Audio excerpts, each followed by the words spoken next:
Hey there, welcome. I almost said welcome back because that's usually what I pitch to. But Right. I'm Mr. Marvelous, and this isn't a welcome back. This is just a welcome because this is something new. Well, kind of new because we did it at recording in April. We reviewed Yeah. WrestleMania. And we talked shop, and we both enjoyed it so much that we thought we'd do some more stuff. And so we got this book to draw, and we came up with the thing intellectual discussion on wrestling, and I think wrestling is highly intellectual, and I think there's a number of things that go over the heads of a lot of people. And I think what's also neat is that people like learning about it and discussing it. So that's why we're here. And again, I'm Mr. Marvelous, and this is Big Michael Elgin. I've known you for a while. Yeah, I can't remember when we first met. I know that we first met at a seminar. Yeah, that was 2015, 2016, maybe. Okay, yeah. Yeah, I don't remember specifically when I first met you, but it was probably one of your seminars that I came to when you were in town for a loop or something. Yeah, I think so. Yeah, I think what we talked about, we're gonna introduce ourselves. Yeah. Do you have preference? You want to go first? You want me to go first? No. But I'll go first because you'll. Yeah. That sounds good. But let me say something that you just touched, and for a first-hand experience of it, in 2023, SummerSlam was in Detroit. And I was training my student Kelvin Coco, and we would often go down to Detroit to train at the House of Truth. And because SummerSlam was in town, the newspaper came to do a story on the school. And the guy from the newspaper walked in right at 6 when class was starting. Hey guys, I'm sorry, I only have an hour and a half. Like, that's all I can give you tonight. Okay, no problem. Myself and Truth Martini are running class, and it's the end of his course, so they're doing matches. And we're critiquing them, we're breaking it down, we're giving them ideas. And then we close up at 12:30, and the guy from the newspaper runs up and starts telling us how much more. We're like, wait, hold on. Weren't you supposed to leave at 7:30? He's like, yeah, but then you guys started talking about wrestling, and I started seeing how difficult this can be and how much more than what meets the eye. And I called my wife at 7:30 and said, this is like unlike anything I've ever seen. This breakdown is so incredible that I have to stay to the end to see what exactly they're doing. Which goes to that, intellectual conversation about pro wrestling. Not only is it helpful to any wrestlers that might listen, but it's also just a fun way of this. Somebody overhears it and maybe they're not a big fan. They go, oh, I never thought about that with wrestling. Maybe I'll give that a listen or I'll give that a watch, because when you learn how much actually goes into it, I think there's very few forms of entertainment or athletics that can compare to what you need to accomplish to be great. Yeah, and that's a great story, and I think it really ties into what we're doing here, Right? And because I can talk for days about stuff in wrestling, stuff breaking down stuff, and I like doing it, and I think you're the same, and we've corresponded back and forth. Of course, you live in Yeah. St. Louis, and I think we did the thing in April, and then we're like, let's do more because we enjoyed it so much, but. I mean, I came in with, just to give a background on me, I came in through Lance Storm. That's where I broke in. And Lance, if you've been around Lance, I don't throw around the term genius a lot, but he's super, super smart. And more than that, he's able to articulate things about wrestling so that, you can get the information across. So he's a very effective coach. And there's a number of conversations that I still have to this day where I just quote things that he said, because when we were training, and I can remember learning these things, and I just quote him. But I broke in there, and then I went into battle arts with Yuki Ishikawa and Santino Marella. And if you don't know Yuki Ishikawa, he's from Japan, and he was trained actually by Karl Gotch. So that's not only the kind of wrestling that the wrestler that I try to be, but it's kind of where I came up with my background. And I've wrestled in 8 countries, wrestled most major companies, and now I do stunt acting because there's less travel and I make a little bit more money. It seems like that's like a career path for a lot of wrestlers where they do wrestling for a while and then they get into the acting. But I'll pitch it over to Mike, and I have notes on you. So if you're going to Okay. be humble about what you've done, because you've done a whole bunch, I'm going to add color, just like we're going to add color on wrestling when Hey, we get to that's all this. That's But fine. I'm sorry for my you can, positioning. I don't know what's going on. My foot is really itchy and I oh yeah, cannot fight it off. So if I lean forward a little bit, excuse me. Well, I started my journey into wrestling training in 2002 at a god awful school called EWF in Burlington, Ontario. And it was really kind of self taught there. I got to give a shout out to, you probably would have met him around the scene, Brett Scholl, Showtime. yeah. I've met Yeah. him So he was at the school at the time, and to his credit, he would, help us out, and he would open up the school early and stay late when myself and Tarantula Gomez, I think he would have been before you would yeah. have, yeah, um, would kind of teach ourselves how to wrestle. And then he went to Squared Circle, which then I soon went to Squared Circle, and even there, I felt kind of self-taught. Steve, Sin's brother, was very helpful. Um, when Sin would come in, he was very helpful. Tyson Dukes was very helpful. And that's Sin Um, Bodie, if you yeah, don't Sin know him. Bodie. Joe Legend was there very often at the time. Like, we definitely had great people coming in and teaching a couple days in a row. Some of the wrestlers that would stop in town or have bookings would come up for the week early because they had friends or were dating somebody. So we got a lot of guests in there. And then I just started hitting the road in 2004. I started in Detroit and Ohio and Quebec because Ontario had the athletic commission, which means you couldn't wrestle till you were 18. And the only reason EWF got away with it, this should show how cheesy the school was. They sold gym memberships and they only had the gym open one night and we just happened to wrestle there. So instead of selling tickets, they were selling gym memberships. So at 14, I was actually wrestling in front of a crowd, but they were really just friends and family of anybody that was at the school. But I felt that was good experience going into Squared Circle because I was only there for a couple months and then people wanted me to go on the road with them. And then as soon as I turned 18, people wanted to book me because I had so much experience under my belt. Obviously, I still needed more valuable experience, but I was comparable enough that people could have a match with me. Um, and my goal was to have the career I had. I went to Ring of Honor, and that took me to Japan, and Japan took me to Mexico. I had a short run in Impact, and all I can say is I don't think it's over. For sure. I mean, you're still pretty young, so yeah. Yeah. What would you say your influences are? Just quick, with your style or your what you wrestle as. See, that's hard because if I was to say the most I pick up from in how I hope I wrestle and want to wrestle like, it's a big influence and drastic different parts. So you got like Bret Hart, I watch a lot, study a lot. Stan Hansen, I study a lot. Dr. Dusty Williams, I study a lot. Kobashi, Misawa, I study a lot. And then Ronnie Garvin and sometimes Tully Blanchard in certain situations are the people I watch a lot and try to emulate. Yeah, and I when you said those names, I could because I've seen a bunch of your work, and I definitely concur all those. I could see all those influences, so that's cool.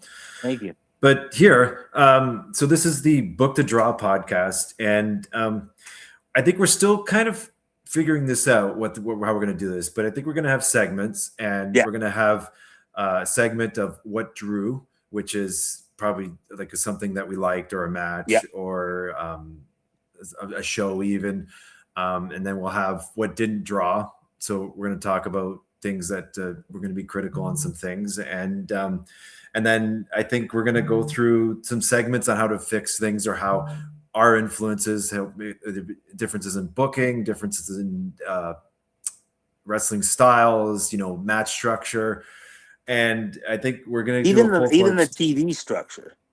Yeah, for sure. TV production. And I think we initially discussed this. We were talking about Maple Leaf Pro Wrestling, which is just debuting on TSN. And we're both Canucks. You're born in Oshawa, so that's cool. Yep. And this is a big deal. It's like, I mean, if you want to consider Maple Leaf Pro to be an independent or an actual major promotion, but they have a major TV deal in Canada, and it debuts tonight. So hopefully we'll get this loaded up tomorrow. But I think the first episode we're going to break down, or we'll at least pull from the first episode. I don't know if we'll do the full episode, but also we don't want to limit ourselves because I mean AEW, NWA, WWE, even major independent promotions. We're kind of, we want to keep this open ended, and of course even fans.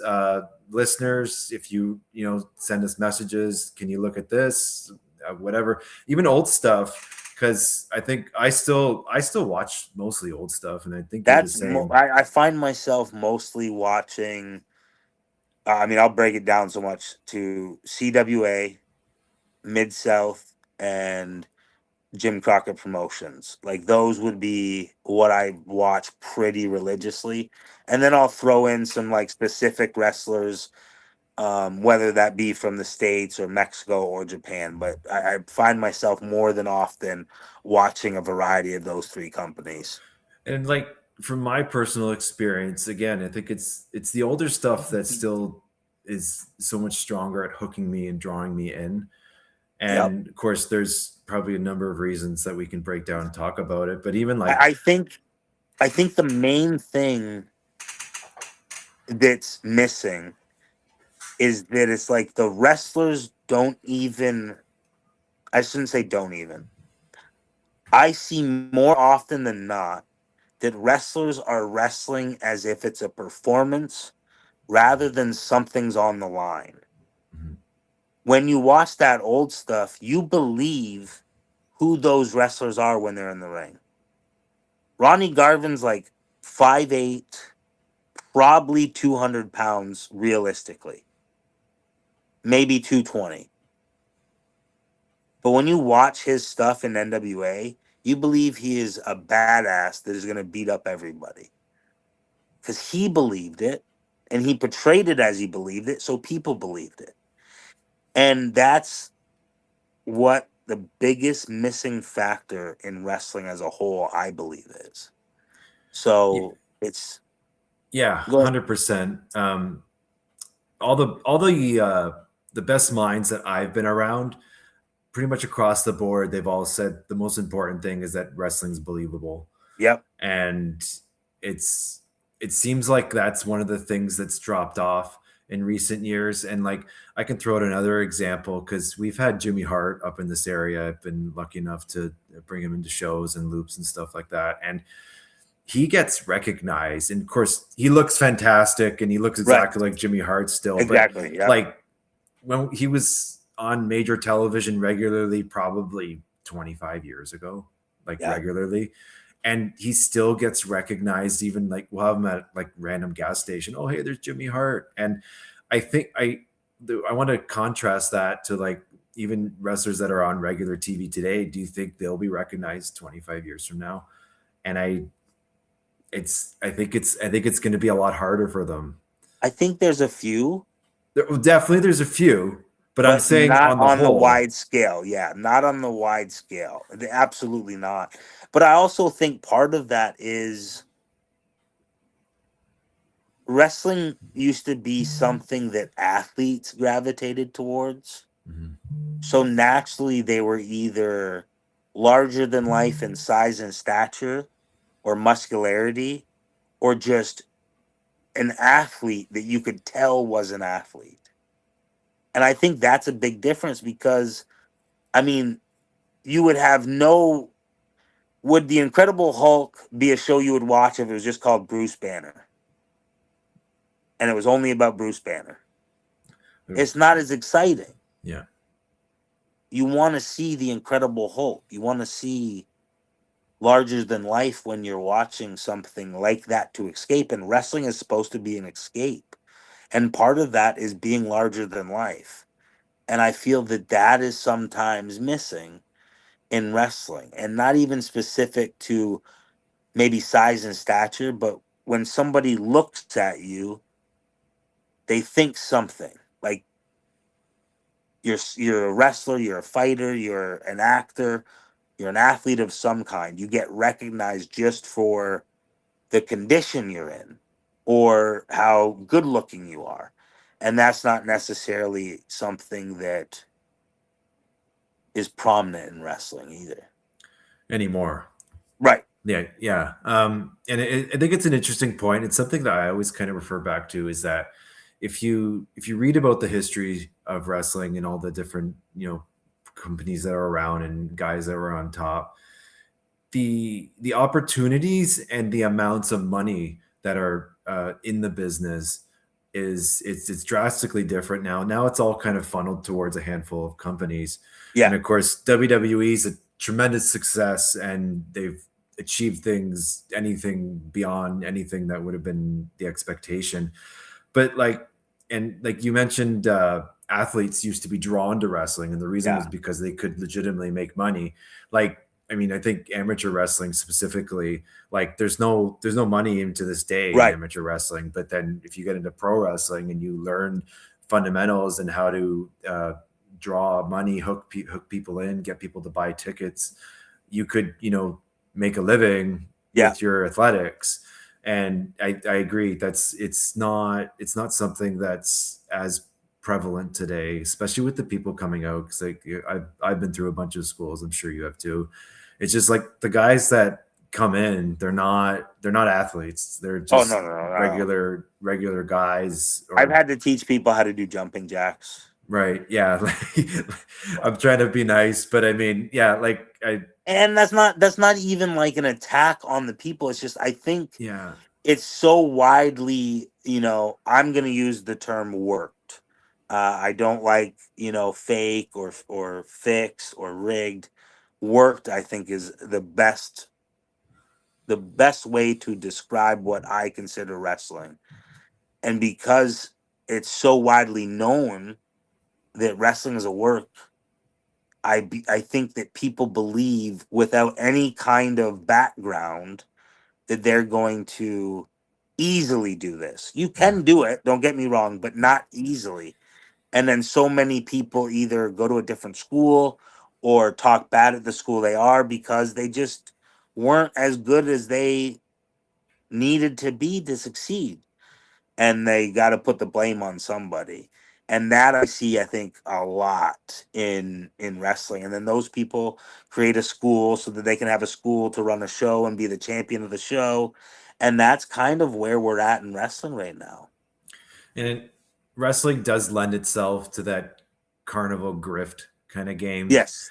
And like again, going back to the where professional wrestling originated, it was essentially a con, because basically what happened was the group of the top wrestlers realized that if they fixed the fights, they could sell more tickets and draw more money. And I think that still lasts this day, unfortunately. But the good thing is, I feel like if we bring these conversations to the public and invite discussion on these things, maybe we can create something that would be better. I mean, that's the goal. As you brought up and prior to filming this, it's easy to critique something. It's easy to say something is bad or something is poor or you didn't like something, but that's just an opinion, right? And opinions don't equate to solutions. And these conversations, like we've mentioned, these intellectual conversations are not just about what we see that could be better.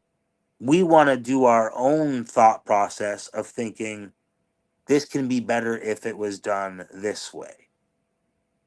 And I think that's a different solution that is out there because there isn't people out there that give a real strong analysis that's not clickbaity for them. You know what I mean? Like everybody wants to have a rage bait moment when they talk about wrestling.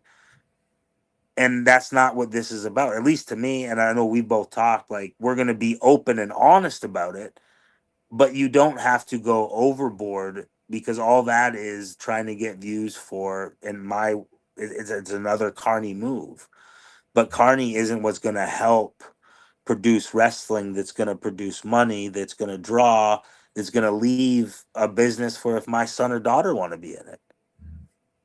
Because I made the money on the indies before I ever signed a contract. I was able to live off wrestling. So I want a position like that. And I don't think anybody's making a good living off of the indies right now, unless they have a WWE background. Like I can't see people making enough. Yeah, and I mean even the ID guys, like they're WWE's backing them and they're not really giving them that much, and I think they're probably not giving them that much because they don't have to give them that much, and Right. they're kind of just just we like you and maybe want to see where this goes, but they don't really want to commit much to it, and like realistically the independent guys don't have many options, so it's Right. it is what it is. But that was pretty good. I think the Book to Draw podcast. So we're gonna. It's easy to be armchair quarterback. It's not what this is. We want to provide. We're gonna talk about a number of things, and we're gonna use our minds, put our minds together, and see if we can invite discussion on better wrestling, better shows, better booking, better TV formats, anything. And we're gonna start with MLP debuts tonight on TSN. If you're not Canadian, but actually you're in the States. So, but if you're not Canadian, you got My AEW, you got Daily Motion. There's ways for you to check it out. Do check it out. Maybe we don't tell tales on those sites so that we don't lose opportunities. Maybe we blurt those ones out that are maybe not the most proper legal way to watch. I just put it out there, and then you can use Google or Chat GPT to get you there. But I don't need to put a step-by-step thing. Yeah, we don't need any more legal discussions going on. Right. But I have it DVR'd tonight legally, and because I'm in Canada, and it's at 12 midnight tonight on TSN, so it's very cool. And I even got excited just seeing it in the guide. That was cool. But that'll be tonight, and I guess we'll meet up in a couple of days or something, and then we'll release what we got and our thoughts and stuff. But anything else you want to touch on? We gave them a little taste, and I think so. I think I want to say, for me, none of anything I'm going to say, whether it be about a wrestler, a wrestling match, or a show, a format, is meant to be a negative person or thing that we're talking about or critiquing. It's not a personal attack on anybody.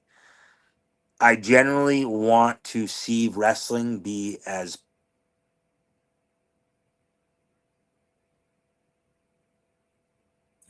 okay, so we're live, pal. And able. You good? You there? Sorry, you blacked out and came back. I can edit this. You did it to me too. Oh, okay. Maybe it was me, but I have the recording. Okay. So yeah, I think the point, and actually it's a good point to bring up, is that anything we say, there's no personal involvement. And like, I'm not like, number of the people we'll probably talk about, I know and have relationships with. It's no direct reflection of what I think of them personally. You can be a really nice guy and a shitty wrestler, and you can be a really good wrestler and a shitty person, and it's all in between. We're just giving our thoughts, and I think we both have something to offer. So it's we're just opening the discussion. Yeah, I think we covered it all. Yeah. So that's it. We'll catch you in a couple days. It's the Book to Draw podcast. I'm Mr. Marvelous. You're Michael Elgin, and That's we'll me. see you soon.